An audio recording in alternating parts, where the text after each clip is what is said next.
Bienvenue dans ce numéro 55. Si la ville de Bourges a connu des industries au XVIIIe siècle, comme cette fabrique d'indiennes au quartier Saint-Sulpice, ou cette fabrique de cordes et de toiles dans l'ancienne abbaye Saint-Ambroise pendant la Révolution française, il faut tout de même attendre les décennies 1830-1840 pour que la ville se dote de 3 espaces industriels importants. Il existe 3 principaux espaces industriels à Bourges. Le premier est le long du canal du Berry, en service dans la ville depuis 1832. Les forges de Messire Jacques s'installent en 1839, comme on le voit sur le détail de ce plan de la ville de 1863, avec le nord à gauche, au confluent de l'Oron et du canal. Cette usine est transformée en tréfilerie, c'est-à-dire une fabrique de fils de fer et de clous, en 1858.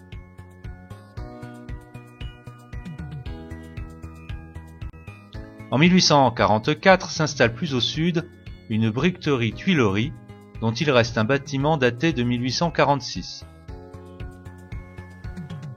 Encore plus méridionalement s'étendent les usines métallurgiques de Mazières à partir de 1848. Le deuxième espace industriel est constitué par les établissements militaires au sud-est de la ville, à partir de 1860. Chargé de la fabrication des canons, on y retrouve une école d'artillerie,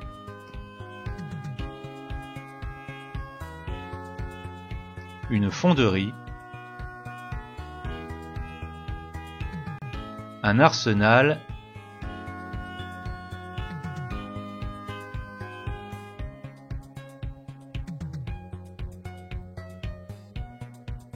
et une zone de stockage dont le bâtiment dit de la salle d'armes est encore debout.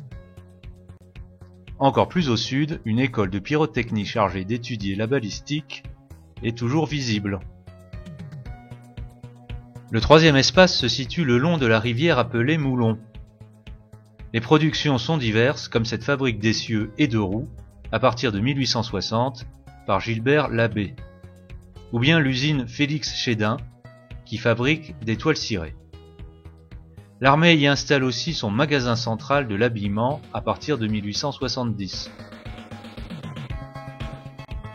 Ces usines profitent d'un nouveau réseau de voies. Le Moulon par exemple, de la proximité de la première ligne de chemin de fer en 1847 et de l'emplacement définitif de la gare en 1851. Pour relier le Moulon et la gare au centre-ville, on construisit l'avenue de la Gare et de Saint-Ambroise dès 1853, et qu'on appelle aujourd'hui avenue Jean Jaurès et avenue Henri Laudier.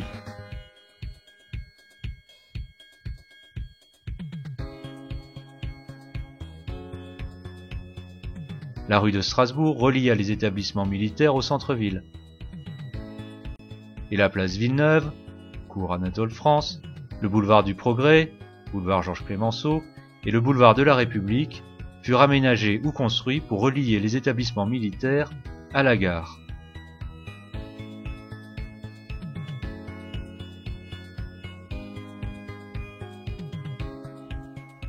Sur le plan de 1863, on remarque que la construction des boulevards Clemenceau et de la République détruisit de vieux quartiers en passant rectilignement. Les boulevards Gambetta, de Juranville et d'Oron furent aménagés pour relier les usines de Mazières à la gare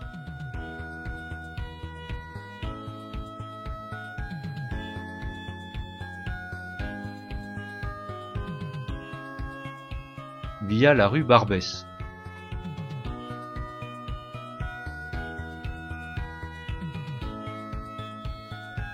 Enfin, les boulevards Auger,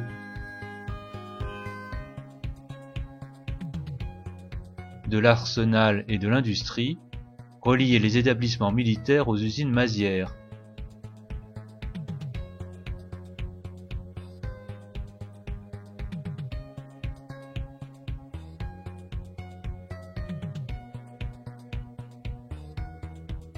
La gare reliait également par une ligne ferroviaire économique spéciale les usines Mazières et les établissements militaires. Tous ces boulevards datent de la décennie 1880 et portent ou portaient des noms évocateurs de leur temps. Sur leur trajet purent s'installer d'autres industries, comme cette bonnetterie au quartier Saint-Bonnet.